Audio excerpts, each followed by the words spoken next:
네. 지금 비트코인 자체는 3월에 고점을 찍은 이후에 거의 반년 가까이 와, 네 벌써 180일 반년이나. 거의 됐죠. 네. 네. 가까이 지금 횡보를 겸한 약간 조정을 받고 있는데요. 아직까지 사실 모멘텀이 그렇게 좋지는 않아요.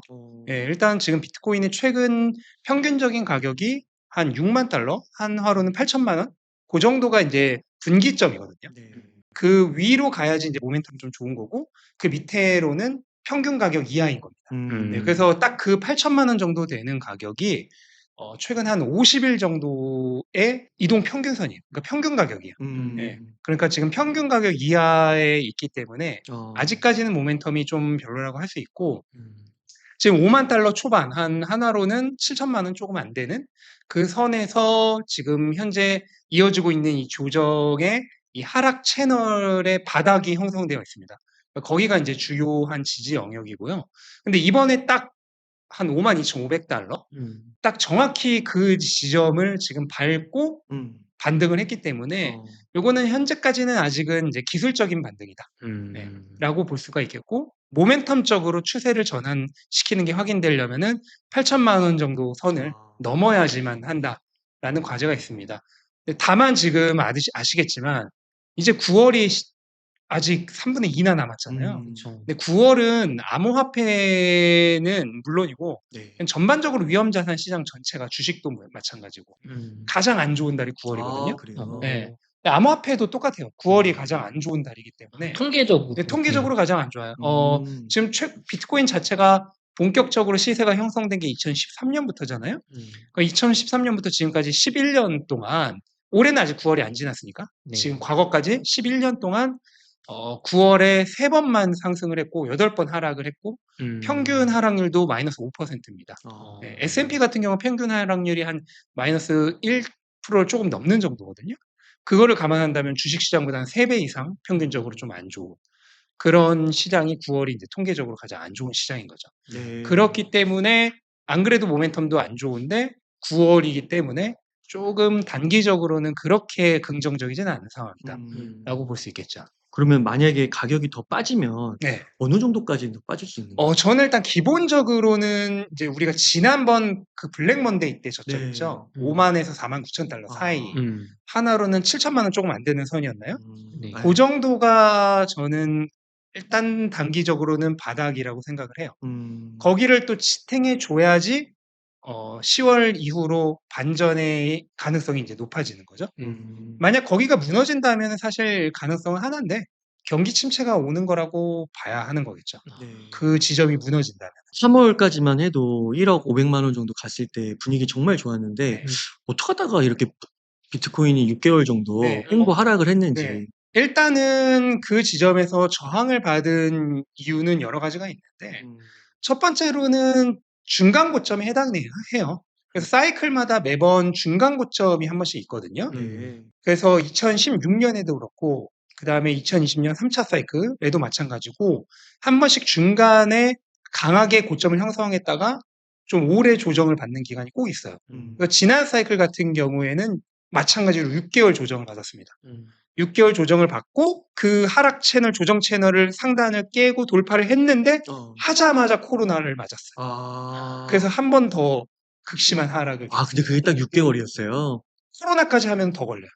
네, 코로나 전에 정상적으로 이제 조정을 마친 게 한 6개월에서 7개월 차 사이거든요. 그러니까 지금 이제 여기서부터 가격이 오르기 시작해서 10월부터 상승이 시작된다면 딱 거의 정확히 타이밍이 맞는데 근데 그 이후에도 경기 침체를 맞으면서 결국은 하락을 했거든요. 그런 역사가 있기 때문에 그런 중간 고점에서 항상 그런 강한 저항이 있다. 근데 여기다 추가적으로 이번에는 ETF로 인해 반감기 이전에 전고점을 뚫을 정도로 강했잖아요. 네. 그래서 중간 고점이 전고점에 해당할 정도로 높아요. 네. 그러다 보니까 전고점도 항상 저항을 맞았었거든요. 전고점에서도 한 3개월 정도 저항을 매번 맞았었어요. 네. 근데 이번에는 그냥 전고점도 아니고 중간 고점이랑 전고점이 합쳐진 거예요. 더블로. 단순 계산해도 네. 그게 뭐예요? 그러다 보니까 더 강력하고 거기에 추가적으로 딱 그 시점이 반감기였죠. 근데 반감기도 원래 기본적으로 5개월에서 6개월 정도 조정이 있어요. 기존 2차 사이클과 3차 사이클이 반감기 5개월 후까지 상승률이 20%예요. 그 20%라는 건 사실 뭐 거의 횡보했다는 거거든요. 음. 그런데 그 이후로 얼마가 올랐냐면은 2차 사이클은 30배가 올랐고 3차 사이클은 8배가 올랐습니다. 네.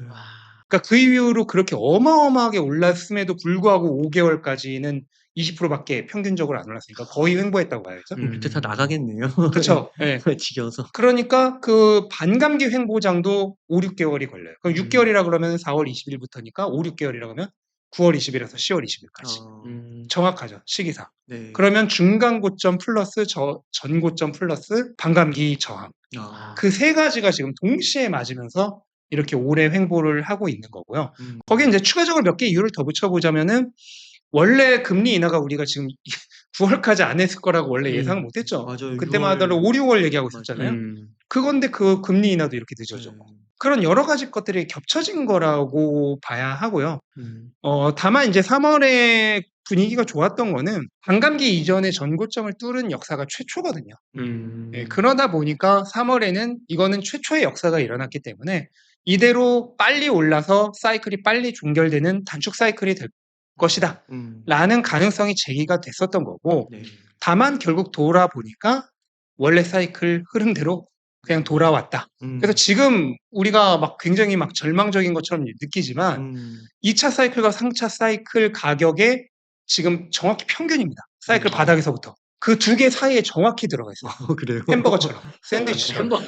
맛있겠다. 근데 제가 뭐라고 했네요. 이 지점에서부터 네. 3차 사이클 8배 올랐고 2차 사이클 30배 올랐어요. 정확히 그 지점에 정확히 지금 중간에 있으니까 사이클 바닥에서부터 봤을 때는 흐름상으로는 전혀 뒤쳐져 있던 게 아니에요. 앞에 너무 달리다 보니까 결국 조정이 좀 길어지고 있다. 앞에 세 가지 조정을 동시에 맞으면서. 기대치가 좀 빨리 단축 사이클로 올라갈 거라는 기대가 있어서 그렇지 사실 지금 가격이 역사적으로 봤을 때 그냥 딱 있어야 네, 될 있어야 자리에 될 있다. 위치인데 이제 반감기 이전에 전고점이라는 최초의 역사가 있다 보니까 이제 빠르게 올라서 끝나는 단축 사이클 가능성이 제기됐던 거죠. 근데 그거는 이제 아니라는 것이 판명이 됐고 결국은 그냥 원래 있어야 될 자리로 돌아왔다라고 보면 될 것 같습니다. 네. 그 투자자 샘슨 모우라고요. 이런 말을 했더라고요. 현재 투자 심리는 부정적이지만 비트코인 펀더멘탈은 여전히 견고하다. 그래서 작가님은 비트코인 대 펀더멘탈에 대해서 어떻게 생각하는지 네, 변한 것 자체가 아무것도 없어요. 궁금해요. 네, 일단 비트코인 이제 펀더멘털을 얘기할 때 가장 핵심적으로 말하는 것이 한 두 가지 정도 있는데, 하나는 비트코인의 네트워크 보안성을 책임지는 해시 레이트가 되고, 비트코인 이제 채굴 하기 위해서 얼마나 컴퓨팅 파워를 써야 하느냐거든요. 그게 있겠고, 또 하나는 채택의 확산이에요. 이 두 가지가 가장 핵심인데, 첫 번째 일단 해시 레이트부터 말씀드리면은 며칠 전에 3일 전인가 최고점을 뚫었습니다. 네. 반감기 이후에 항상 해시레이트가 10에서 20% 정도 급감하거든요. 이 시기가 이제 망하는 해치골자들 나가는 시기예요. 그때 10에서 20% 정도 급감을 했다가 7월 정도를 분기로 다시 회복세로 돌아섰어요. 그랬다가 며칠 전에 최고점을 뚫었습니다. 그 얘기는 지금 비트코인 네트워크 보안은 지금이 최고라는 거예요. 네.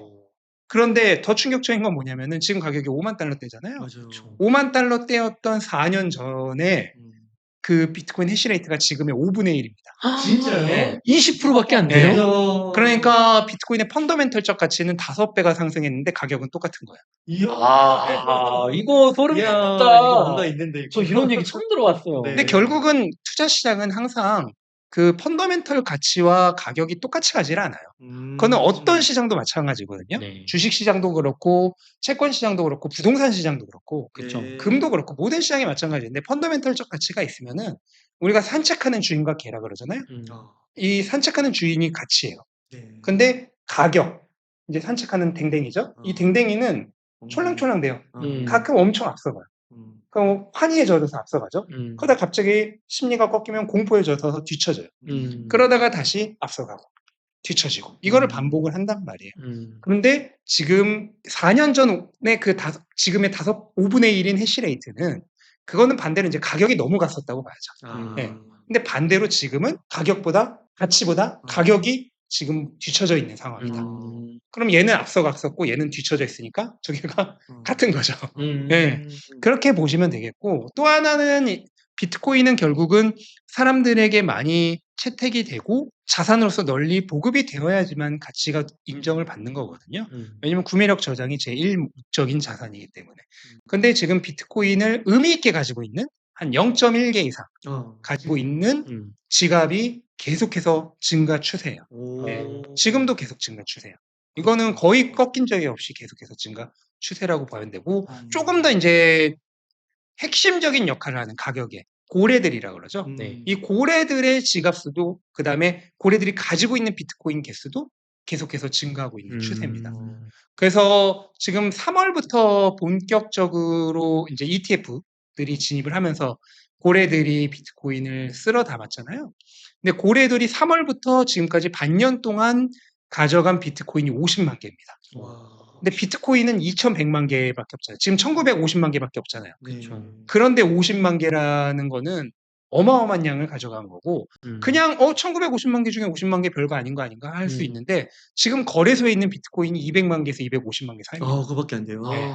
다들 거래소에 있는 비트코인은 5분의 1을 반년 만에 가져간 거예요. 반년 만에. 네.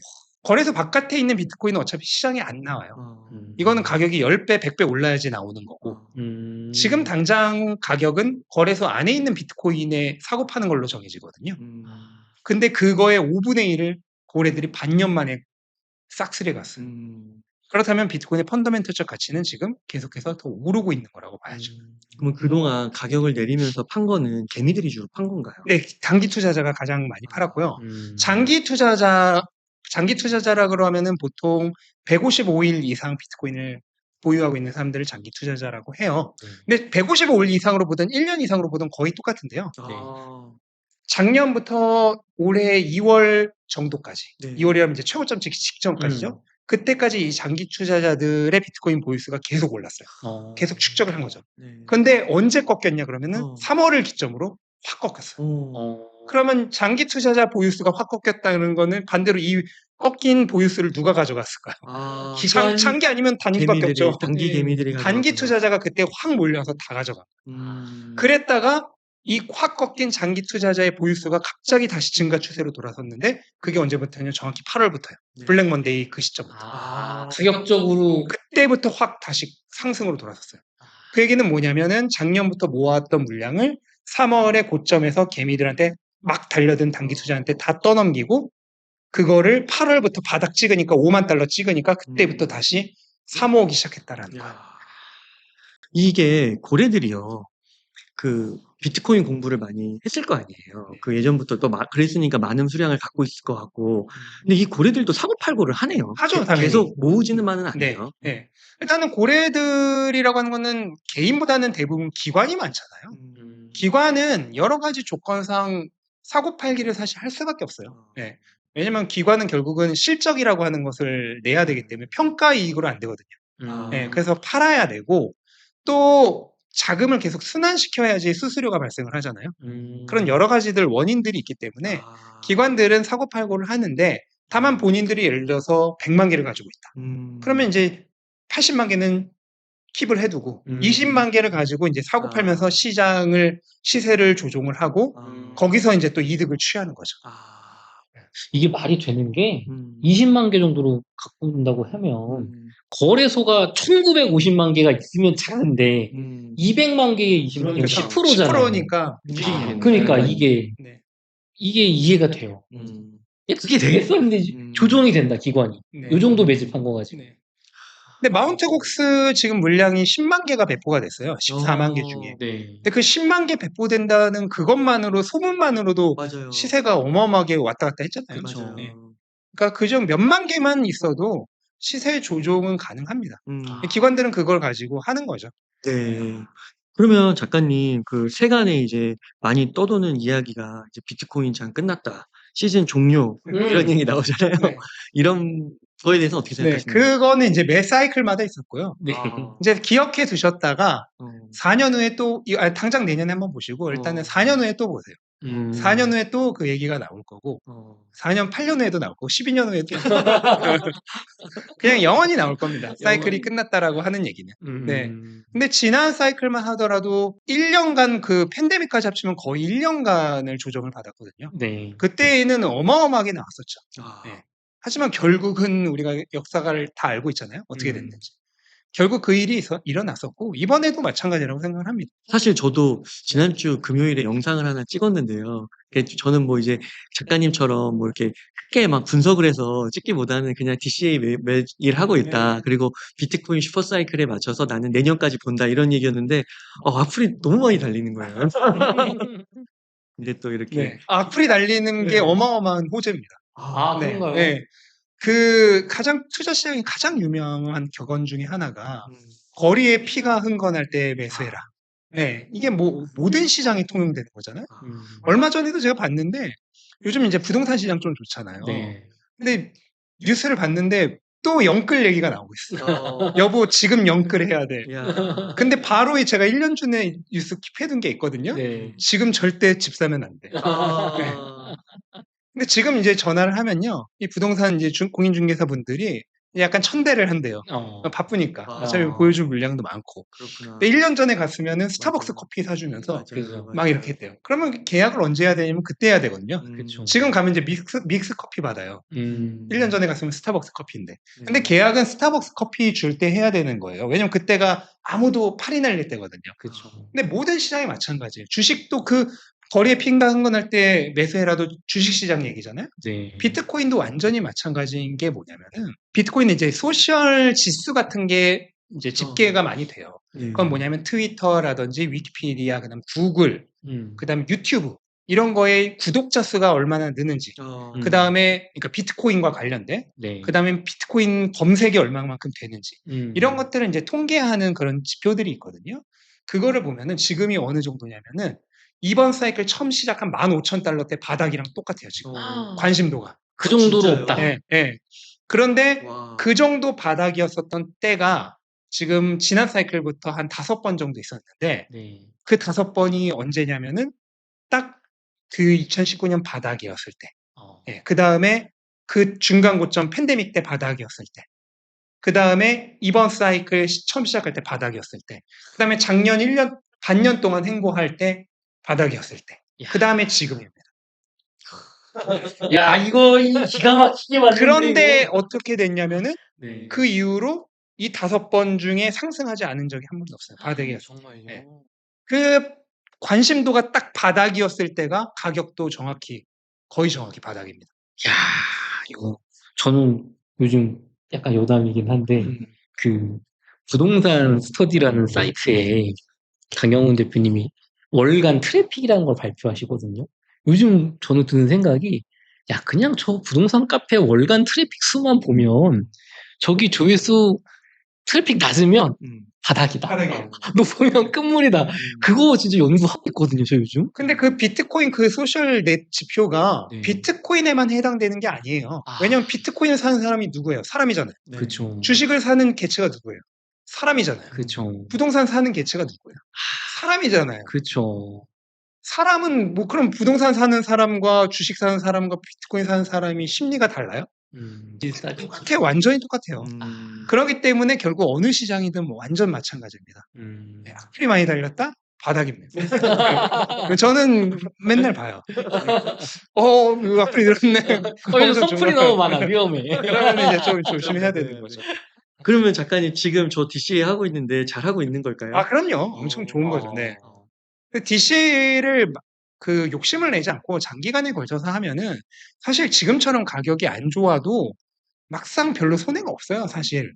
저도 이제 개인적으로 그냥 알트코인 중에 하나 그냥 귀여운 코인.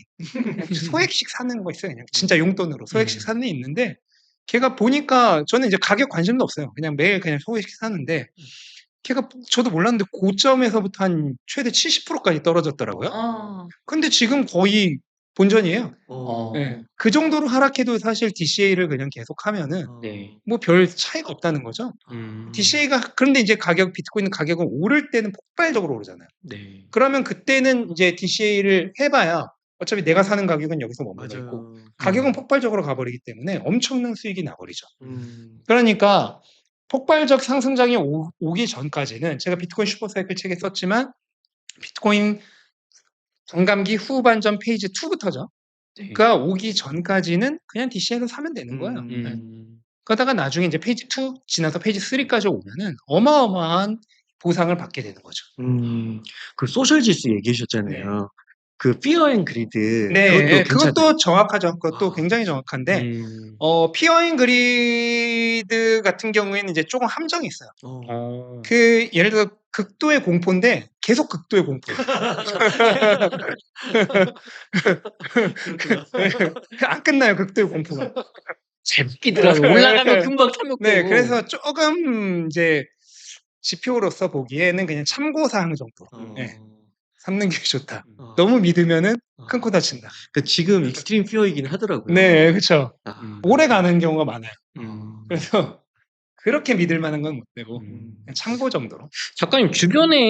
작가님 주변 분들도 계시잖아요. 네. 대중분들도 계시지만 아마 주변 분들은 그래도 비트코인 슈퍼사이클 작가님의 책을 제대로 읽으신 분들일 것 같은데 그런 분들 멘탈은 아무래도 조금 더 단단하지 않을까 생각이 드는데 반응은 좀 어떠세요, 주변? 그럼요. 네, 저 같은 경우에는 이제 멘탈 클럽이라 그래서 저 이제 따로 운영하는 멤버십 그런 있거든요. 네. 근데 거기 계신 분들 같은 경우에는 뭐 거기도 이제 모든 분들이 다 똑같진 않죠. 거기다가 뭐 배우신 정도도 다 똑같은 게 아니기 때문에 다 다르긴 하지만 굉장히 많은 분들이 지금 같은 상황에서도 그냥 태연하게 더 열심히 현금 채굴 하시고 DCA 한다. 돈 벌어서 더 많이 DCA 하시고 그렇게 하고 계십니다. 어. 근데 이게 왜 그러냐면 제가 이제 비슈사 자체를 최근 올해 1월에는가 작년 말 이때 나왔지만은 비슈사 자체는 제가 작년 3월부터 그 멘탈 클럽을 통해서 했어요.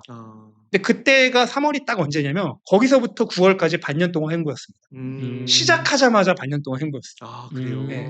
그때 이제 얼마나 많은 분들이 이제 고통을 받았겠어요. 그때는 이제 막 시작하는 단계 때. 그쵸. 예. 그런데도 그때도 그거를 견뎌내신 분들은 이제 작년 10월부터의 그 엄청난 상승장을 다 겪으죠. 그래서 그때 많은 분들이 반년 동안 횡보하는 동안 이제 DCA를 한 거죠. 그래서 평균 단가가 뭐 3천만 원. 그랬는데 그렇게 해서 DCA가 딱 끝났어. 이제 현금 오링 났어요. 했는데 그 다음부터 바로 10월부터 거의 뭐 3배까지 올라가 버렸죠. 근데 저는 되게 공감이 되는 게 제 계좌도 2개로 나눠져 있어서 2022년 초부터 매집해둔 거 하나랑 네. 그다음에 2024년 초부터 매집한 게 2개가 있는 거예요. 어마어마한 차이가 나겠네요. 근데 이거는 네. 진짜 말씀하신 대로 평균 단가가 낮은데 확실히 마이너스 20% 막 가고 평균 단가 낮음에도 더 빠졌었거든요. 근데 그때 계속 샀더니 어느 순간 이게 그렇죠. 2023년 내내 거의 네. 많이 올랐잖아요. 그래서 이거는 걱정이 없어요. 폭락을 해도. 맞아요. 사실 지금도 1억에서 떨어졌다 해도 한 25%? 그렇죠. 30% 이 정도밖에 안 떨어진 거예요. 맞아요. 근데 올 초부터 매집한 거는 아직은 마이너스더라고요. 근데 마이너스도 크진 않아요. 말씀해주신 대로 DCA를 했더니 한 1%, 2%인가? 네. 이 정도에서 지금 왔다 갔다 하고 있는데, 그래서 요것도 어떤 생각을 갖고 있냐면, 한 1년 정도 제가 한번 22년 그 계좌를 경험해 봤으니까, 요것도 이렇게 DCA를 하면, 그 한 번에 확 올라가는 그거를 23년에 그거를 한번 경험해 볼 수 있지 않을까, 요 계좌가. 저 2024년 초부터 이제 매집을 하셨던 분들도 또는 매집이 끝나서 그 가격에 있으신 분들도 결국은 다음 상승장이 올 때 그게 한 번에 모든 게 다 보상을 받습니다. 네. 그렇군요. 저는 마지막으로 그게 되게 기억납니다. 신민철 작가님 제가 한 3개월 전쯤이었던 것 같아요. 3개월 전쯤에 인터뷰할 때 알트코인을 좀 담아봐도 좋겠냐 여쭤봤을 때 아직은 뭐 물론 공격적인 투자자라면 확신이 있다면 모르겠으나 아직은 비트코인으로 혹시 뭐를 하라고 방어하시는 게 좋겠다라는 얘기를 해주셨거든요. 지금 비트코인 투자하신 분들이 웅달린 말씀대로 사실 정말 최고점에 산 분들이나 25%지 8천, 9천에 산 분들은 뭐 그냥 비슷해요. 맞아요. 알트코인 분들이 힘든 거잖아요, 사실. 그러니까 되게 선견 지명이었다. 그 말씀 드리고 싶습니다. 네. 그 올해 상반기에 그 비트코인 슈퍼사이클 책이 나온 후에 반응이 정말 뜨거웠었습니다. 근데 그 책의 내용 혹시 뭐 지금이랑 좀 달라진 게 있을까요? 아니요. 오히려 달라졌다고 제가 계속 말씀드렸잖아요. 반감기 이전에 전고점을 뚫으면서 단축 사이클. 단축 사이클 얘기는 비트코인 슈퍼사이클 책에 없거든요. 그래서 기존에 이거 오히려 책을 그러면 다시 써야 되나? 할 정도로 걱정을 했었는데 지금 원래 사이클 속도에 정확히 평균으로 완전히 회귀를 하면서 완전히 책 내용으로 다시 돌아가 버렸습니다. 제독을 해야겠네요. 네. 작가님이 그때 그래서 단축 사이클 되면은 맞아요. 상승이 오히려 고점이 낮아질 수 있다. 너무 빨리 올라서. 또 오히려 지금 더 가격적인 측면에선 좋은 거 아닌가. 그리고 진짜 그렇게 했으면은 돈도 많이 못 벌었겠죠, 사실. 그렇죠. 네. 지시할 시간이 없어. 없으니까. 맞아. 그렇군요. 그러면 작가님 좀 중장기적인 전망으로 비트코인 이번 4차 슈퍼사이클의 좀 종료 시점이라고 할까요? 네. 일단락이 되는 시점은 한 2025년 하반기? 그렇죠. 네. 책 내용이랑 정확히 똑같고요. 네. 바뀐 게 진짜 바뀐 게 1도 없어요. 완전히 그냥 책에 쓴 전망이 거의 지금 유지되고 있다. 바뀔 뻔 했는데 원래로 돌아왔다. 작가님, 그럼 앞으로 비트코인의 좀 가격 전망, 많은 분들이 궁금해 하시는, 내년에 내년에 좀 고점에 이것도 얼마, 바뀌었을까? 예. 아니요, 이 고점 전망도 거의 바뀐 게 없고요. 네. 얼마인지는 이제 책을 한번 직접 보셨으면 좋겠고, 네. 거의, 뭐, 기존 제가 여러 번 나와서 말씀드렸잖아요. 네. 그 전망 거의 그대로 유지하고 있다라고 보면 될 것 같습니다. 네, 좋습니다. 그 작가님, 지금 이제 비트코인 가격이 좀 조정을 받는 이유가 한 가지가 이제 최근 이슈는 이제 경기 침체잖아요. 근데 경기 침체가 지금 어떻게 가격에 웬만큼 다 반영돼 있다고 봐야 될까요? 아니면은 좀 더 두고 봐야 될까요? 9월 FOMC도 얼마 남지 않고 금리 인하는 할 것 같은데 좀 어떻게 보시는지. 근데 반영이 어느 정도는 됐는데, 아직까지는 공포감 정도가 반영이 된 거고, 예, 모든 게 다 반영됐다라고 생각하지는 않습니다. 네. 지난 사이클에서도, 금리 인하가 시작되면서 경기에 대한 걱정들이 많이 있었어요. 그러면서 비트코인이 반년 동안 조정을 받았었던 거거든요. 저번 사이클에서도. 근데 그러다가 그 조정을 깨고 돌파를 했는데 결국 팬데믹을 맞고 경기 침체가 왔을 때 그 조정의 바닥보다도 훨씬 더 떨어졌었습니다. 네. 그랬던 역사가 있기 때문에 물론 이제 그때와 지금 좀 상황이 다르죠. 팬데믹은 좀 어떻게 보면 한 대 얻어맞은 거잖아요. 예상치 못했던 거기 때문에 하락폭이 더 심했던 걸 수도 있고 지금은 그래도 어느 정도 준비를 하고 좀 미리 선반영된 부분이 어느 정도는 있겠지만 100% 반영됐다라고 생각은 하지 않고 만약 경기 침체가 온다면 얼마 전에 있었던 블랙 먼데이 때의 바닥보다도 더 내려갈 가능성이 있다라고 봐야 하겠죠. 그러면은 경기 침체가 좀 하드하냐 소프트하냐 이것도 논란이 좀 있잖아요. 작가님은 좀 어떻게 보세요? 네, 소프트 랜딩 같은 연착륙 같은 경우에는 이제 경기 약화 정도고 경기 침체라고 보기는 어렵고 이제 하드 랜딩이 오면은 이제 경기 침체가 오는 건데 저는 확률이 거의 반반이라고 생각을 합니다. 반반까지 보세요. 하드도 네. 반을 보세요. 네, 하드도 가능성이 있다고 생각을 하는 게 두 가지 측면이 있는데 뭐 여러 가지 뭐 전문가들의 분석도 있지만 뭐 사실 의견들이 막 다 첨예하잖아요. 네. 근데 가장 큰 거 두 가지만 보면은 결국 실업률과 그다음에 채권 수익률이거든요. 네. 근데 실업률이 지금 4.3에서 이번에 4.2%로 좀 내려오긴 했는데 소수점까지 보면은 뭐 0. 몇 프로 차이예요. 반올림이니까. 지난번 게 4.25 몇이었고 이번에가 4.23 몇일 거예요.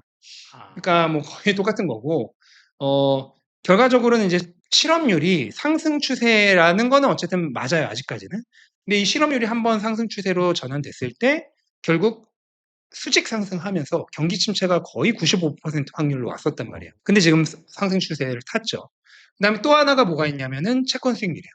단기 채권과 장기 채권의 수익률이 우리가 흔히 역전된다 그러죠. 장기 채권 수익률이 더 높아야 되는데 단기 채권 수익률이 더 높아지는 역전 현상이 일어난 다음에 그럼 이제 정상화가 되겠죠. 그 정상화가 된 이후에 수개월 후, 뭐 2개월에서 4개월 후에 경기 침체가 오지 않았던 역사가 거의 없어요. 네. 근데 이번에 딱 정상화가 이루어졌어요. 그러면은 연말 정도 해서 수개월 후니까 경기 침체가 올 가능성이 굉장히 높다고 봐야 되는 거죠. 다만 이제 제가 반반이라고 얘기를 하는 거는 팬데믹으로 인해서 그 지표가 좀 많이 어그러졌다라는 그런 평가들이 많아요. 전문가들 사이에서도 이번에 우리가 지난 2, 3년간의 경기 상황이 팬데믹으로 인해서 굉장히 많이 조작이 됐잖아요. 어그러졌잖아요. 비현실적으로. 그러다 보니까 이거는 팬데믹으로 인해 그 망가졌던 상황이 정상화되는 거지 우리가 흔히 과거에 봤던 그 상황과 대입해서는 안 된다라는 그런 말들이 많아요. 근데 이거는 뭐 지나보지 않고서는 알 수가 없는 거기 때문에 결과적으로는 그냥 반반이라고 놓고 봐야 되는 것 같아요. 그럼 이런 순간에서 그 큰 금액을 갑자기 투자하거나 막 그러면 안 되겠네요. 그렇죠. 절대로 안 되죠. 네. 뭐 이미 투자하신 분 같은 경우에는 어쩔 수가 없지만은 아직 투자를 하시려는 분이라면은 최대한 길게 보고 조금 분할로 접근을 하는 게 좋겠죠. 그러면 이 하드한 뭐 경기 침체가 오든 소프트한 경기 침체가 오든 미국이 돈을 푸는 거 네. 그런 뭐 버퍼라고 할까요? 네. 그런 거는 좀 수단은 있다고 봐야 될까요? 그럼요. 지금 뭐 양적 완화도 안 하고 있고. 네. 음. 그럼 금리도 지금 어째 최고점이잖아요. 하나도 안 내렸잖아요, 아직까지. 그러다 보니까 경기 침체가 강하게 오면은 금리를 더 빠르게 내리겠죠. 이미 시장은 올해 말까지 4번에서 5단계의 금리 인하를 예측을 하고 있는데 뭐 좀 조금씩 바뀌어요. 어쩔 땐 4단계였다가 어쩔 땐 5단계인데 지금 5단계라고 하면 FOMC가 3번밖에 안 남았거든요. 그러면 2번은 빅컷을 한다는 얘기예요. 네. 그 정도로 금리를 빠르게 내릴 거라고 보는 거는 경기에 대한 위험성이 있다라고 보는 거고 네. 또 연준이 그만큼 금리를 내릴 만한 여유가 있다라고 보는 거겠죠. 그러다 보니까 침체가 오면은 연준이 분명히 경기를 급격하게 내릴 것이다라는 전망이 가능해지죠. 아, 그렇군요. 그러면은 급격하게 내리더라도 비트코인 가격이 막 빠지고 이거는 단정 지을 수는 없는 거죠. 일단은 저는 경기 침체가 올 때의 상황은 이미 지난 사이클에서 모범 답안이 있어요. 예, 지난 사이클의 상황을 거의 그대로 답습할 거라고 생각을 합니다. 그래서 중간 고점 이후에 6개월 조정을 받다가 그 조정 그 패턴을 깨고 돌파를 하고 올랐지만 경기 침체를 맞으면서 더 내렸어요. 예. 하지만 그 이후에 전 세계적으로 유동성을 엄청나게 풀었죠. 근데 비트코인의 자산의 제1 목적은 유동성 흡수입니다. 통화의 해지. 그러면 비트코인은 유동성 확장의 혜택을 가장 많이 받는 자산이에요. 예. 주식하고는 달라요. 주식의 핵심 가치는 기업이 창출하는 현금 흐름이잖아요. 네. 그러다 보니까 경기 침체가 오면은 금리가 내려가는 유동성 확장의 혜택보다는 경기 침체로 인해 소비자들이 소비를 줄여서 기업이 창출하는 현금 흐름이 줄어드는 폐해가 더 심해요. 득보다 실이 많아요. 하지만 금과 비트코인은 아니에요. 금과 비트코인은 현금 창출 안 하잖아요. 네. 그렇기 때문에 경기 침체, 경기 자체에 직접적으로 영향을 받지 않아요. 아. 더 직접적으로 영향을 받는 것은 유동성이에요. 그래서 침체가 온 이후에 유동성이 풀리면 그 혜택을 가장 많이 받는 게 금과 비트코인이에요. 그래서 금이 경기 침체에 좋은 자산이라고요. 왜냐하면 경기에 직접적인 영향을 받지 않고 유동성에 직접적인 영향을 받으니까. 그런데 경기 침체가 오면 금리가 내려가고 유동성이 확장되잖아요. 그러니까 경기 침체에 금이 좋은 거예요. 많은 분들이 착각하시는데 금도 경기 침체 발생하면 침체 발생한 당시에는 내려요. 네. 계속 그랬어요, 여지껏. 침체 발생한 당시엔 내려요. 언제 오르냐면 그 침체를 살리기 위해서 유동성을 풀 때 올라요. 그걸 흡수하는 스펀지 역할을 하니까. 근데 금은 어마어마하게 큰 스펀지예요. 시가총액이 어마어마하게 크죠. 그럼 유동성 좀 풀어봐. 얘가 흡수해봐. 별거 아니에요. 근데 비트코인은 금의 16분의 1 크기의 스펀지예요. 그럼 유동성 좀만 풀어도 다 그냥 물 다 먹어버려요. 네. 그러니까 유동성 혜택을 확장의 혜택을 가장 많이 받는 게 비트코인이고 그래서 팬데믹 때 유동성 흡수를 해서 팬데믹 지점에서부터 18배가 올랐던 거예요. 그렇구나. 그 역사가 이번에 거의 똑같이 일어날 거다. 주식도 오르잖아요. 주식도 올랐죠. 네. 근데 네, S&P가 그때 바닥에서부터 아마 50% 정도 올랐을 때 비트코인은 그때 이미 10배 넘게 올랐어요. 훨씬 더 영향이 많이 훨씬 긍정적인 네, 거예요. 영향을 훨씬 더 많이 받는다고 보시면 되고 그렇기 때문에 이번에도 만약에 경기 침체가 일어나면 지난 사이클과 거의 같은 흐름을 갈 것이다. 예를 들어서 이번에 조정이 지금 6개월 이어지고 있죠. 근데 9월까지는 안 좋은 달이야. 근데 10월, 11월, 12월이 비트코인에게 있어서 가장 좋은 달이야. 4분기가. 네. 역사상 이거는 뭐 그냥 증거가 있어요. 4분기가 압도적으로 최고의 분기예요. 그럼 10월부터 반전을 깨볼 수 있겠죠? 그럼 딱 6개월 행보 끝내고 10월부터 하락 채널을 돌파하면서 이제 상승장으로 가나 하는데 딱 연말에 경기 침체가 나올 가능성이 있어요. 네, 확정될 가능성이 있어요. 그러면은 또 한번 떨어질 수 있죠. 근데 그때 실망하지 말아야 되는 게 그러면 연준이 금리를 엄청 급격하게 내리겠죠? 네. 그러면 그 유동성 흡수를 하면서 다시 제일 먼저 상승하는 예, 그런 지난 사이클의 패턴을 거의 그대로 답습할 가능성이 있다. 이렇게 시나리오를 그려주셨는데 이거를 아무것도 안 하고 있다가 그렇게 딱 경기 침체가 왔다 해서 확 떨어질 때 산다. 이거는 너무 이상적이고. 근데 그거는 불가능하실 거예요. 불가능하죠. 예, 왜냐면 비트코인을 나는 공부도 제대로 안 했고 사지도 않았던 사람이 갑자기 경기 침체 왔을 때 그 바닥을 잡는다? 그거는 이제 꿈에서나 가능한 얘기죠. 네. 그러니까 지금부터 시장에 참여하고 있고 뭐 두려우시면은 소액. 네, 소액식 하시고 뭐 나는 경기 침체가 너무 두려워. 그럼 지금 약간 손해가 있다 하더라도 약간 현금화 하는 것도 가능하죠. 아니면 지금 뭐 아직 이익이신 분들은 어느 정도 현금화 해두는 것도 가능하고. 그랬다가 경기 침체가 왔을 때도 마찬가지로 분할로 들어가야지. 왜냐면 팬데믹 때 같은 그런 엄청난 V자 그 회복은 정상적인 상황에서는 그렇게까지 급격하지는 않을 거거든요. 조금 더 넓게 U자 정도로 네. 형성이 될 거기 때문에 그때 또 분할로 대응을 한다든지 하는 여러 가지 옵션이 가능하겠죠. 그 작가님께서 멘탈이 전부다라는 유튜브 채널 운영 중에 있으시고 멘탈 클럽이라는 모임도 운영 중에 있으시잖아요. 그래서 이 멘탈 관리에 대해서 좀 여쭙고 싶은데 그 어제 그래도 가격이 조금 올라가지고 좀 다행이긴 한데 지난 주말에요. 그 비트맥스의 창업자인가요? 아서 헤이즈가 그 이번 주말과 5만 달러 이하로 하락할 수 있다고 얘기하면서 자기는 숏을 친다고 그러더라고요. 그래서 이것 때문에 이게 상당히 카톡에서 막 이 기사가 돌았거든요. 왜냐면 이 아서 헤이즈가 되게 잘 맞췄대요. 가격을. 그래서 이럴 때 멘탈이 흔들리면 안 되는데 멘탈이 흔들리더라고요. 저는 흔들리더라고요. 네. 그래서 멘탈을 어떻게 잡아야 되는지, 강화시켜야 되는지 궁금합니다. 네, 일단은 이제 뭐 그런 여러 가지 전문가들의 게 있죠. 오늘도 뭐 뉴스 보니까 3만 달러 간다고 또 있고. 네. 네. 저는 이제 뭐 투자 시장에 워낙 경험이 많기 때문에 저는 그 어느 누구의 말도 안 듣습니다. 네. 워런 버핏이 얘기해도 안 들어요. 안 들어요. 어느 누구의 말도 안. 결국 시장을 여러 번 맞추는 사람은 아무도 없다라는 거를 이미 확인을 했거든요. 네. 그렇기 때문에 저는 그런 어떤 특정 인물의 의견은 아예 신경을 쓰지 않고요. 여러분도 마찬가지예요. 제 의견은 그냥 하나의 옵션, 말 그대로 의견으로 들으셔야지 제 말 듣고 이제 투자를 했다가 이제 골치 아파지는 거예요.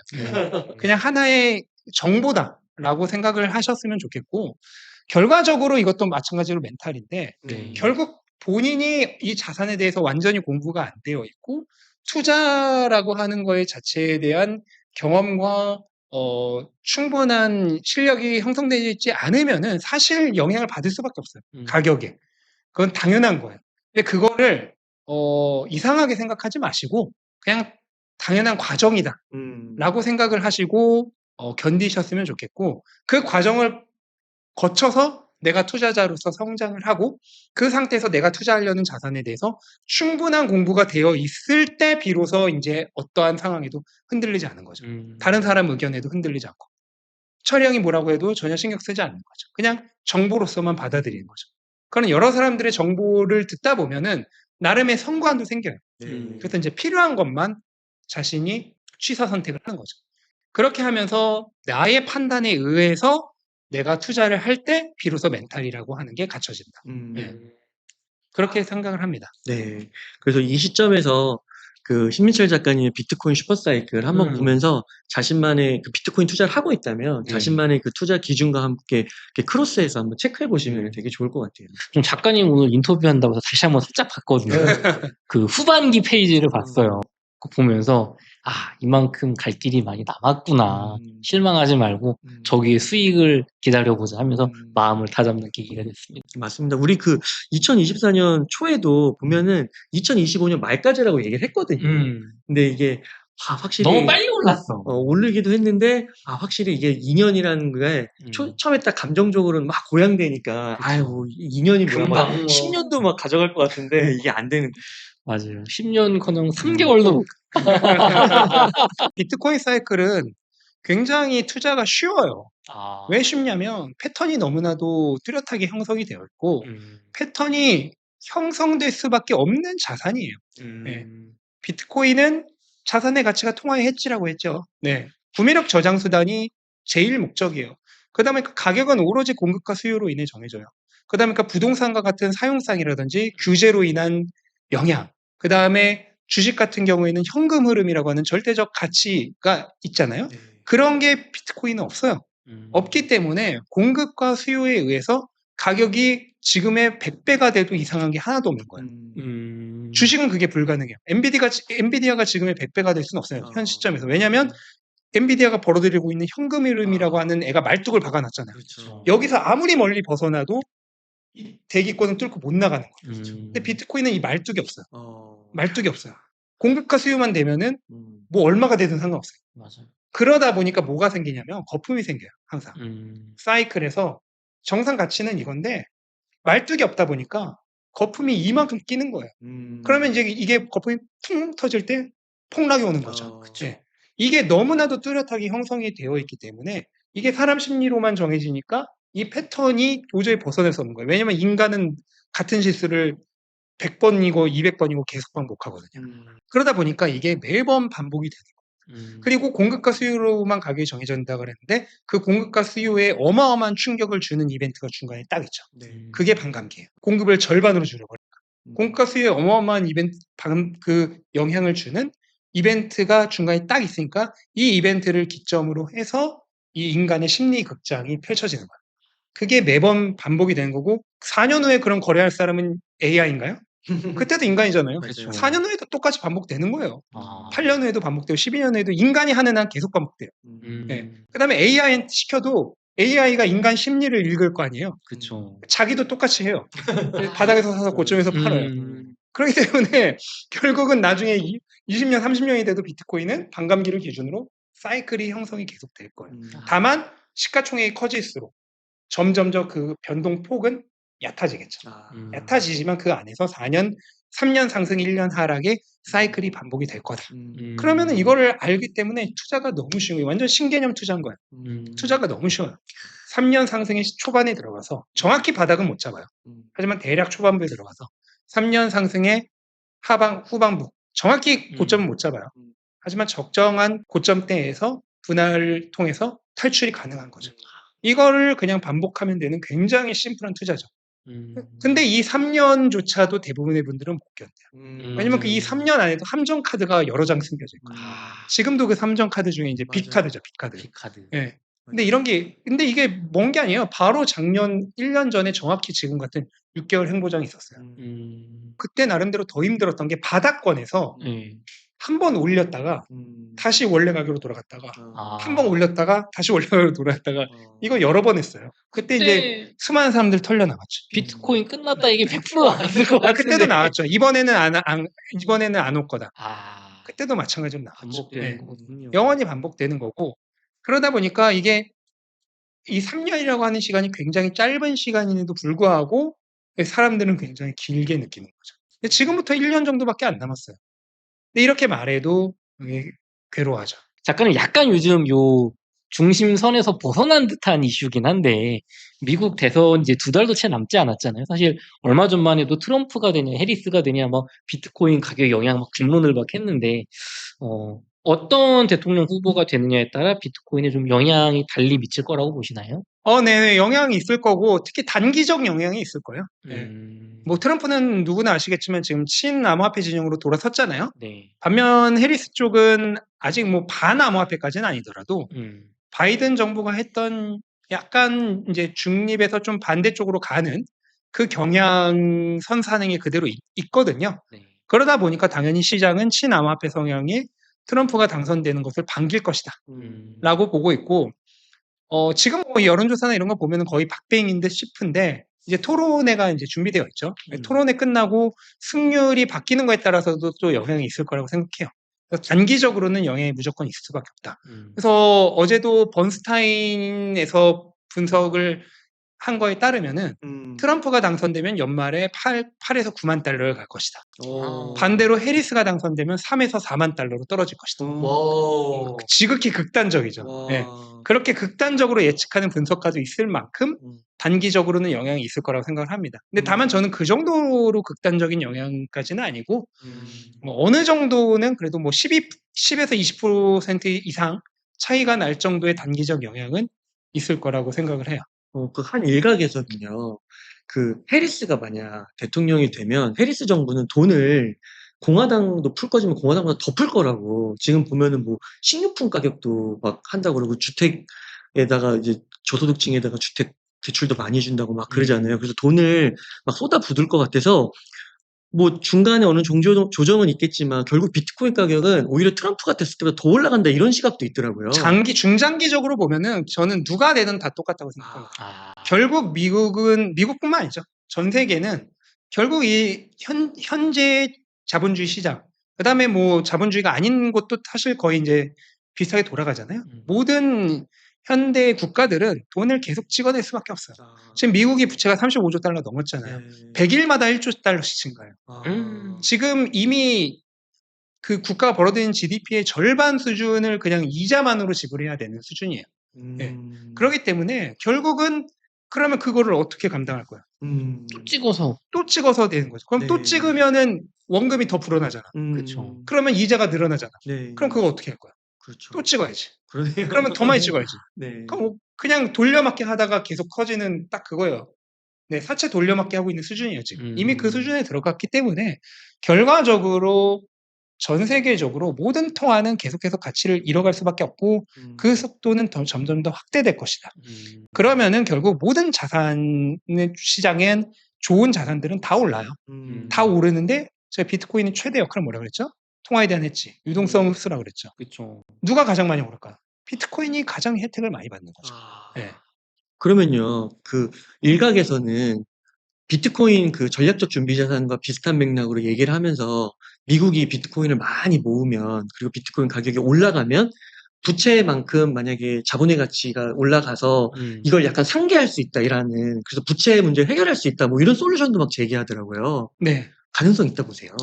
미국이 그거를 할 가능성은 저는 당분간은 거의 없다라고 보고요. 근데 굉장히 이제 긍정적인 형태죠. 그 형태 자체가. 지금 엘살바도르가 하고 있는 것도 완전히 그렇게 하고 있지는 않은데, 그거를 목표로 이제 하고 있는 거죠. 그래서 그렇게 되면은 굉장히 건전한 국가의 이 준비 자산 시스템을 만들 수 있는 거죠. 비트코인 본위제까지는 아니더라도 네. 어느 정도는 그래도 통화에 대한 가치를 보전해주는 그런 역할을 할 수 있겠지만 저는 그런 거를 하려면 적어도 수십 년은 있어야 되지 않을까. 네. 수십 년. 와, 그러니까 말씀해 주신 대로 엘살바도르를 이렇게 보니까 그 비트코인을 공식 법정화폐로 도입한 지 이제 3주년이 됐다고 그러더라고요. 9월 7일에 딱 그렇게 됐는데 현재 평단가가 43,877달러고 5,865개의 비트코인을 보유 중에 있고 미실현 수익이 우리나라 돈으로 420억 이렇게 돼 있는데 하루에 거의 하나씩 계속 사는 정확히 거예요. 거의 하루에 하나씩 계속 하고 와. 있습니다. 그러면은 이런 지금까지는 성공적인 거잖아요. 네. 이런 전략도 앞으로 성공적이라고 유효할 것이라고 보세요. 엘살바도르의 그 전략은 앞으로 가면 갈수록 더 큰 효과를 발휘할 거라고 보고요. 아직 몇 년이 안 됐으니까 그 정도의 어떻게 보면 엘살바도르가 취득한 가격 대비 이 정도의 이득밖에 없는 건데 이거는 시간이 지나면 지날수록 점점 더 엄청나게 커질 거예요. 왜냐면 내 밑에 있는 내가 사는 이 자산은 새롭게 사는 것들은 점점점 영향이 적을 거 아니에요. 반면 비트코인 가격은 계속해서 기하급수적으로 성장을 할 거기 때문에 그 영향은 훨씬 더 커질 거고 결국 언젠가는 엘살바도르를 따라하는 국가들이 하나 둘 더 늘어날 거라고 생각을 합니다. 네. 다만 시간은 상당히 걸릴 것이다 라고 봐야 되고 저는 뭐 급진적으로 그렇게 생각하고 있지는 않습니다. 이게 420억이라고 하니까 이거 비슷하게 국민연금이 그러면은 450억 샀다 그러더라고요. MSTR. 네. 엘살바도르를 보고 따라한 거 아닐까요? 뭐 그러지는 않을 거고 결국은 모든 그 국가뿐만 아니라 연금, 그다음에 기금, 기관들, 기업들, 은행들이 다 비트코인으로 들어올 거예요. 이거는 단순히 추측이 아니고 실제로 지금 일어나고 있는 일이에요. 국민연금이 지금 마이크로스트래티지를 샀다고 하지만 네. 그거는 비트코인을 못 사기 때문에 마이크로스트래티지를 산 거예요. 간접적으로. 네, 규제적으로 국민연금 지금 비트코인을 못 사요. 네. 그다음에 일반 대한민국 기업들 정상적으로는 비트코인 못 사요. 그럼 간접적으로 사야 되죠. 그럼 간접적으로 사려면 뭐가 제일 좋냐? 비트코인을 가장 많이 가지고 있는 기업이 마이크로스트래티지잖아요. 마이크로스트래티지의 현재 시가총액의 95% 이상이 비트코인 가치예요.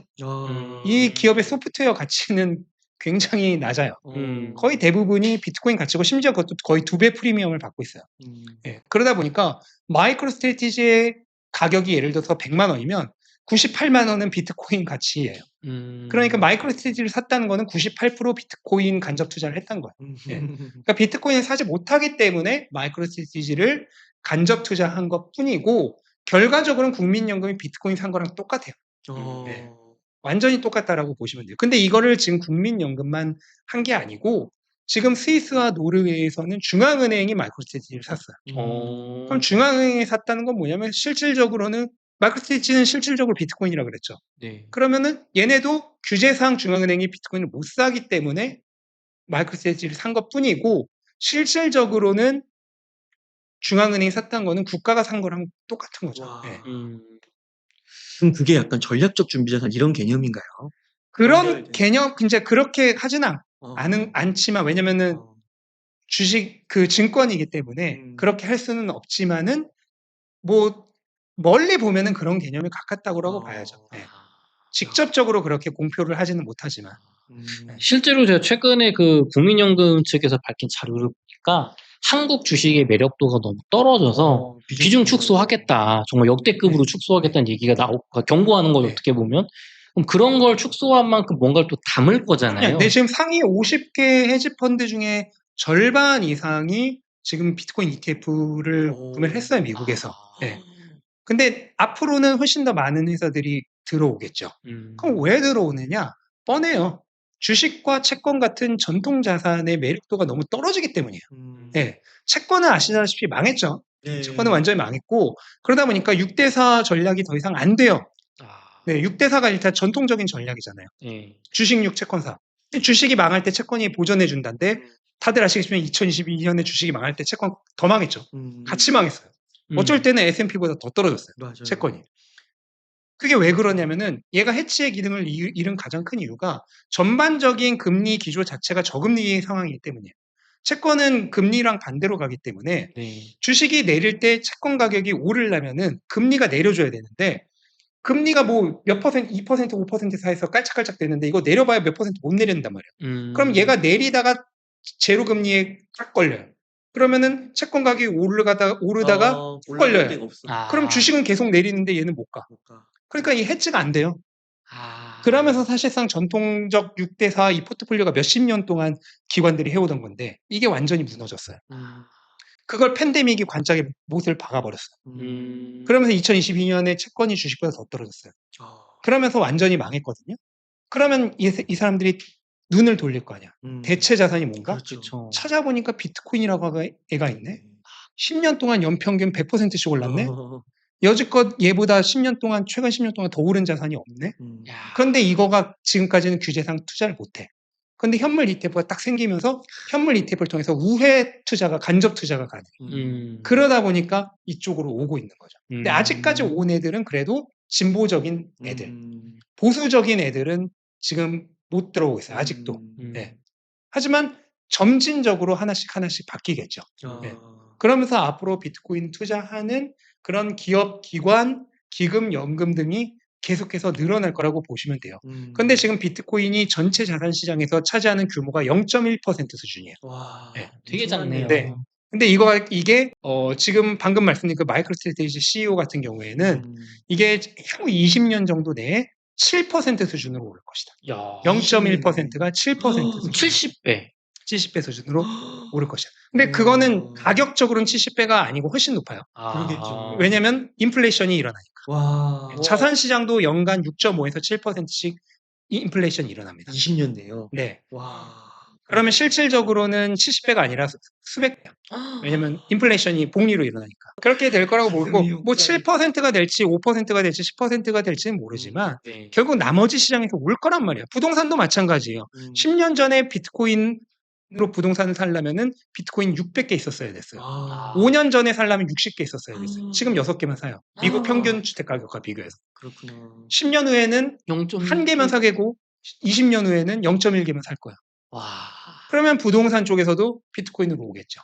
금은 볼 것도 없죠. 당연히 비트코인과 가장 큰 경쟁자인데 비트코인 쪽으로 돈이 몰리면 당연히 오겠죠. 그다음에 주식도 마찬가지예요. 지금 코카콜라 PER이 30배란 말이에요. 네. 그럼 생각해 보세요. 이 지금 벌고 있는 돈 외에 미래 성장 가치가 거의 없는 인플레이션 정도밖에 성장을 하지 못하는 이 기업에 지금 벌고 있는 돈의 30배의 돈을 주고 이 기업을 살 만한 가치가 있을까? 저는 없다고 보거든요. 과거 미국 주식의 평균적인 PER은 15배에서 16배예요. 근데 이게 왜 30배가 돼버렸냐면 돈이 계속 풀리니까. 시중에 필요한 돈은 얼마 필요하지 않아요. 그럼 계속 풀리는 돈은 어디로 갈까요? 우리 몸도 마찬가지예요. 우리 몸도 내가 적당히 먹었어. 근데 그 이상으로 먹었어. 그럼 그 이상으로 먹은 칼로리는 어디로 가나요? 지방으로 가잖아요. 그거랑 똑같아요. 시중에 필요한 돈 이상 우리 혈관에 필요한 에너지 이상의 그 돈이 시장이 풀리니까 계속 풀리죠, 지금도. 네. 그러다 보니까 결국 그 돈들이 갈 곳을 잃고 결국 구매력 저장 수단으로서 여러 가지 자산들이 분산돼서 들어가는 거예요. 네. 주식, 부동산, 채권, 머니마켓 펀드, 비트코인 등 이런 여러 가지 자산들의 분산돼서 저축이 되다 보니까 역사적 평균보다 지금 그냥 일반 가치주의 PER이 훨씬 높은 거예요. 그만큼 쌓인 거예요. 그럼 이거는 잉여 지금 칼로리가 거기 들어가 있는 거라고 봐야죠. 네. 잉여 에너지가 들어가 있는 거예요. 칼로리든 돈이든 똑같은 에너지니까. 그럼 이 잉여 에너지가 갈 곳을 찾으면 어떻게 될까요? 나오는 거죠. 나오겠죠. 그럼 비트코인이라는 이 신생 산업이 매력도를 발휘하면 발휘할수록 이 주식시장에서도 돈이 그렇게 갈 수가 있어요. 예. 그러면서 주식시장에서도 가고 채권 시장은 뭐 말할 것도 없죠. 가죠. 금에서도 가고 부동산에서 가고 머니마켓 펀드에서도 가죠. 머니마켓 펀드라고 해봤자 지금 이자가 7에서 10% 정도 사이인데 지금 인플레이션이 평균적으로 보면 작년부터 해서 실질 인플레이션은 5% 이상 일어난 걸 보고 있어요. 그러면 패시브 이득은 2에서 5% 사이, 평균 3몇 %예요. 그러면 이게 매력적인 수익률이냐? 매력적이지 않죠. 그렇죠. 예. 비트코인은 지금 과거 최근까지만 보더라도 연평균 40%씩 올랐어요. 최근 4, 5년만 보더라도. 그러면 비트코인이 훨씬 매력적인 것이기 때문에 머니마켓 펀드, 그러니까 현금 시장에서도 비트코인으로 가는 거예요. 모든 시장에서 비트코인으로 다 조금씩 가는 거예요. 그럼 비트코인은 원기옥 모듯이 모든 시장으로서부터 조금씩 에너지를 받는 거예요. 그러면서 커지면은 얘가 충분히 마이클 세일러가 얘기한 7% 또는 뭐 5%에서 10% 사이 어딘가로 커질 수가 있는 거죠. 마이클 세일러의 계산이 허황된 거 허황된 게 전혀 아니고 오히려 저는 본인의 그런 위치를 생각해서 보수적으로 제시하지 않았을까라고 보고 있습니다. 그래서 이 사람이 이제 또 자기 나름의 불 케이스도 예상을 했어요. 그 불 케이스에서는 거의 20%까지 갈 수 있을 거다. 20%? 네. 전체 자산의 20%. 전체 자산의 20%까지. 진짜요? 불 케이스에서는. 와, 그렇구나. 근데 뭐 저는 그렇게까지 바라거나 보지도 않고 저는 한 맥시멈 10% 정도까지면은 충분하다. 한 30년 내에. 야, 그래도 어마어마한 돈이잖아요. 와. 그렇죠. 와, 국민연금이 MSTR에 투자했다고 해서요. 근데 이제 보니까 MSTR, 비트코인 가격이 빠져서 MSTR 주가도 많이 빠진 것 같긴 한데, 최근에 CEO들이, 임원진들이 주식을 계속 팔고 있다 그러더라고요. 그게 그렇게 보면 투자해도 괜찮을까요? 원래 계속 주기적으로 팔았어요. 지금까지도. 그래요? 네. 계속해서 팔았고, 그거는 뭐 과거에서부터 이어져 내려오고 있는 거기 때문에 그렇게 크게 신경 쓸 필요는 없고, 특히 마이클 셀러 같은 경우에는 그 주식을 마이클 셀러뿐만 아니라 아마 다른 임원진도 비슷할 건데, 그 임원진들이 가지고 있는 주식이 스톡옵션이거든요. 네. 이거를 팔아야지 결국 개인 자금 현금화가 그렇죠. 가능하잖아요. 그래서 그 개인 현금화를 위해서 파는 거고, 특히 마이클 셀러는 개인 비트코인을 사기 위해서 주식을 대량으로 팔았습니다. 네. 그렇기 때문에 오히려 본인이 본인 비트코인을 사기 위해서 주식을 판 거기 때문에 이거는 오히려 긍정적으로 볼 수 있는 거죠. 그분이 2만 개인가 갖고 있다고. 2만 개는 아니었고 제가 마지막으로 본 거는 10,000개 조금 넘는 정도였어요. 네. 근데도 더 사시려고 하는구나. 네. 그러면 또 아무래도 국민연금이 또 이제 비트코인의 간접 투자, 그러니까 뭐 비트코인을 산 거랑 비슷한 의미라고 하셔가지고, 그럼 비트코인 샀다고 이렇게 말을 편하게 좀 한다면, 비트코인 가격이 크게 폭락을 하면요. 그런 기관들도 팔거나 해서 떠나거나 막 그러진 않을까요? 전통적으로 기관들은 가격이 하락할 때 오히려 더 좋아합니다. 그래요? 네. 더 많이 사는 거고, 와. 개인들이 이제 반대로 하죠. 가격이 하락할 때 팔고, 가격이 오를 때 들어오죠. 네. 기관들은 반대로 하신다고 보면 되고, 물론 모든 기관이 다 똑같지 않아요. 기관 중에서도 당연히 숏 포지션을 위주로 하는 기관들도 있고요. 그다음 대부분의 기관들은 이제 해지라고 하는 걸 하죠.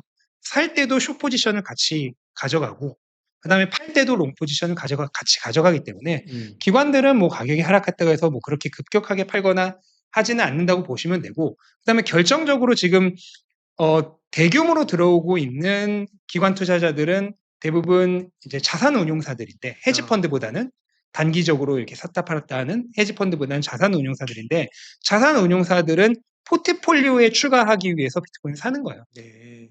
그러면 얘네들은 어떻게 하냐면은 자신들이 정한 포트폴리오에 도달할 때까지는 그냥 계속 사요. 가격이 뭐 오르든 내리든 신경 쓰지 않아요. 계속 삽니다. 그럼 자기들이 1%를 채우기로 했다. 그럼 1% 채울 때까지는 그냥 계속 사는 거야. 그러니까 이런 기관들이 많이 들어오면 들어올수록 가격에 따른 변동성도 줄어들 테고. 네. 왜냐하면 가격이 떨어질 때 가장 먼저 파는 건 단기 투자자와 개인들이니까. 네.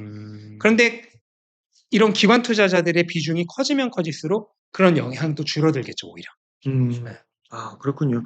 그러면 요거 하나 조금 싱가포르 국부펀드 얘기도 한번 여쭤보고 싶은데, 싱가포르 국부펀드 같은 경우는 비트코인 투자를 포함해서 암호화폐 투자에 대해 좀 적극 긍정적으로 보다가요. 작년부터인가 이게 안 좋아서, 실적이 안 좋아서, 뭐 코인베이스는 30~40%인가 빠져서 뭐 이렇게 나왔다고, 손절했다고 얘기도 나오더라고요. 그리고 요즘에 보니까 좀 더 구체적인 제도 마련이 된 후에 다시 투자를 하겠다고 하면서 포지션을 거의 다 정리했다. 요거는 좀 어떻게 보세요? 뭐 어느 한 기관의 포지션을 너무 예민하게 일단 받아들일 필요는 없을 것 같고요. 각자의 사정이라는 게 있는 거고, 또 독일은 비트코인 5만 개를 그냥 팔았잖아요. 그러네요. 네. 맞네요. 그런 것들이 있기 때문에 어느 한 기관의 그런 판단을 가지고 저는 예민하게 받아들일 필요가 전혀 없다라고 생각을 합니다. 특히 규제적인 면은 현재 많은 국가들에서 해결되지 않은 부분들이 있어요. 네. 그렇기 때문에 오히려 이런 거가 호재라고 생각을 해야죠. 왜냐하면 그런 규제들이 하나씩 해결될 때마다 더 많은 기관이나 기업이나 국가들이 진입할 수 있는 여유가 발생을 하는 거잖아요. 네. 그래서 지금은 그렇게 들어올 수 있는 블루오션 포지션이 훨씬 더 많은 거라고 받아들여야겠죠. 그러니까 규제가 만들어지면 들어오는 건데, 우리나라 같은 경우도 이제 세제 뭐 2년 후에 완비되면 이제 양도소득세 부과한다고 이게 다 규제가 만들어지는 그렇죠. 거잖아요. 네. 그러면 들어오는 거니까 호재네요. 아직까지는 뭐 우리나라도 그렇지만 아직 뭐 세제도 지금 확정이 안 되었잖아요. 전 세계적으로 전반적으로 그렇습니다. 암호화폐라고 하는 것 자체가 15년밖에 안 된 산업이기 때문에 완전 신생 산업이잖아요. 15년이면. 그러다 보니까 여러 가지 면에서 그런 규제가 확립이 안 되어 있는 부분이 많이 있고, 그거를 나쁘게 볼 게 아니라 오히려 좋게 봐야죠. 블루오션으로 봐야죠. 네. 작가님, 그 비트코인에 대한 확신이 개인별로 다 다르잖아요. 그래서 어떤 분들은 뭐 10% 담는다, 뭐 어떤 분들은 50%까지 담는다 이런 얘기를 하는데, 작가님께서 어떻게 좀 가이드라인을 주세요? 네, 저 같은 경우에는 일단은 기본적으로 비트코인 자체로 몇 퍼센트를 담냐 안 담냐가 중요한 게 아니라 본인의 그 포트폴리오에 있어서 타임라인을 먼저 구축을 하라고 말씀드려요. 타임라인. 네, 그래서 단기 자산인지 중기 자산인지 장기 자산인지 초장기 자산인지. 단기 자산이라고 하면 한 1에서 2년 정도 사이가 되겠죠. 그다음에 중기 자산이라고 하면 뭐 한 3~4년까지, 많게는 뭐 5년까지. 그다음에 장기 자산이라고 하면은 한 5년에서 10년 정도까지. 그다음에 초장기라고 하면 그 이상 되는 잉여 자산들. 이렇게 타임라인을 먼저 나눠보고, 이게 사람마다 연령대마다 성향마다 다 다를 거 아니에요. 그렇죠. 그걸 먼저 나눠보고 그 안에서 비트코인 포지션을 잡으라고 합니다. 그럼 비트코인 포지션은 어떻게 되느냐?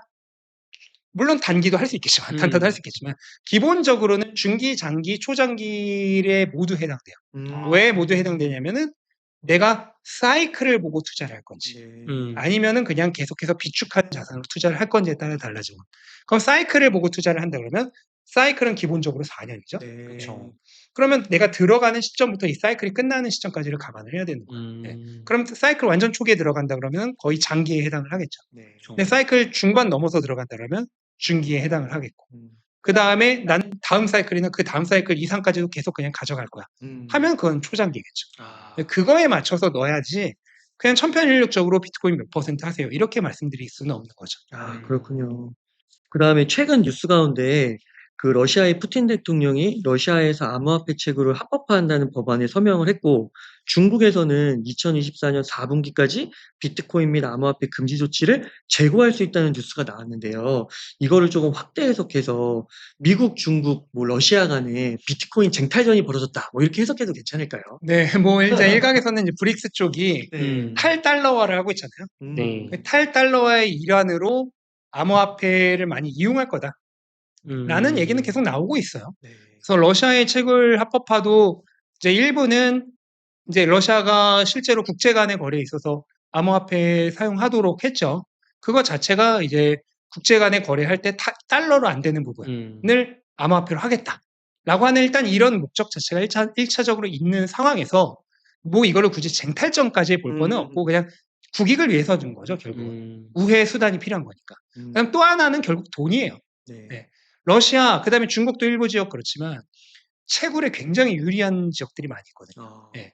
중국 같은 경우에는 뭐 수력 발전 특히 엄청나게 유리한 그런 지역들이 많이 있고, 러시아는 얘네는 그 채굴할 때 가장 큰 넥 중에 보틀넥 중에 하나가 발열이에요. 네.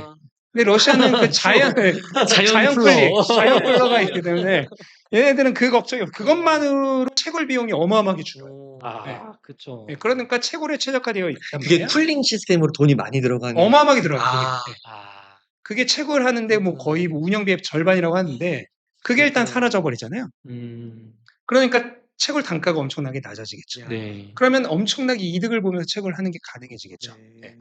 그러다 보니까 그러면 결국은 이게 국익에 엄청나게 도움이 되잖아요. 네. 그런 거를 굳이 놔두겠냐. 그렇죠. 그래서 결국은 돈이 되는 곳으로 사람이 가게 되어 있다. 모든 국가도 결국 사람의 집합체잖아요. 그럼 가게 되어 있고 이걸 조금 더 내밀어 보면 트럼프가 왜 비트코인을 지금 물고 빨고 하겠어요? 돈이 되고 표가 되니까요. 그렇죠. 네. NFT 발행하고. 그다음 민주당 내에서도 지금 친비트코인파들이 늘어나고 있잖아요. 그쵸. 왜겠어요? 결국 로비 자금 받아야 되잖아요. 그쵸. 돈이 되고 표가 되는 거니까요. 결국 돈이 되고 표가 되면 결국 모든 국가든 그렇고 국민연금은 왜 들어가 있어요? 돈이 되니까잖아요. 그렇죠. 왜 기업들이 채권을 버리고 비트코인 사겠어요? 돈이 되니까. 결국 돈이 되고 이득이 되면은 갈 수밖에 없다. 그래서 전 세계의 금융과 정치와 그 다음에 규제들이 결국은 암호화폐 수용하는 쪽으로 갈 수밖에 없는 거죠. 네. 이거는 거스를 수가 없는 겁니다. 야, 그 국민연금 투자가 잘 돼서 저희 연금 고갈 이슈 그것도 해결되면 참 좋겠네요. 그러려면 조금 금액을 키워야 될 것 같아요. 판을 키워야 될 것 같아요. 만약 수백 배 간다고 했죠. 근데 나 연금 그냥 전부 받으면은 난 전부 사회에 환원하겠어. 이런 마인드를 가지셔야죠. 네. 개인적으로는 이것도 괜찮을 것 같아. 나의 연금을 비트코인으로 축적할지 원화로 축적할지 나한테 그 선택권을 주는 거. 그래서 나는 내기는 내겠다. 높은 요율을 낼 텐데 나는 우리 DC형 DA 뭐 이거 고르잖아요. 최지금 할 때처럼 비트코인으로 사서 비축을 해줘. 내 거를. 한국은 그게 지금 안 되지만 미국은 이제 일부 그 자산운용사에서 그게 되죠. 예. 비트코인을 사는 게 되기 때문에 비트코인을 투자하는 게 되기 때문에 그런 곳 같은 경우 실질적으로 이제 비트코인으로 연금을 저축을 하는. 퇴직연금 뭐 이런 거. 네. 야, 진짜 그렇게도 뻗어나갈 수가 있겠네. 결국은 한국도 언젠가는 될 거예요. 언젠가는 될 거라고 생각을 합니다. 근데 시간이 좀 많이 걸리겠죠. 그럼 그게 안 되니까 어떻게 해야 돼요? 개인 자산으로 자기가 알아서 비트코인으로 축적을 하는 수밖에 없죠. 작가님 긴 시간 동안 인터뷰 해주셨는데 요즘같이 정말 마음이 싱숭생숭한 이런 시기에 비트코인 투자에서 좀 중심을 잡을 만한 이야기로 저희 문결책방 시청자분들을 위한 한 말씀 부탁드립니다. 네, 지금 반년 정도 행보가 지속되고 있고 아직도 뭐 경기 침체에 대한 그런 걱정들이 있기 때문에 당분간은 조금 더 힘든 시간이 있을 수 있는데 결국 비트코인은 사이클대로 갑니다. 그리고 이 사이클은 이제 뭐 길어야 1년 정도밖에 남지 않았습니다. 그렇게 인내하실 시간도 얼마 남지 않았으니까요. 충분히 즐기셨으면 좋겠습니다. 이렇게 해서 비트코인 슈퍼사이클의 저자이신 신민철 작가님과 인터뷰를 나눠봤습니다. 긴 시간 동안 수고 많으셨습니다. 수고하셨습니다. 감사합니다.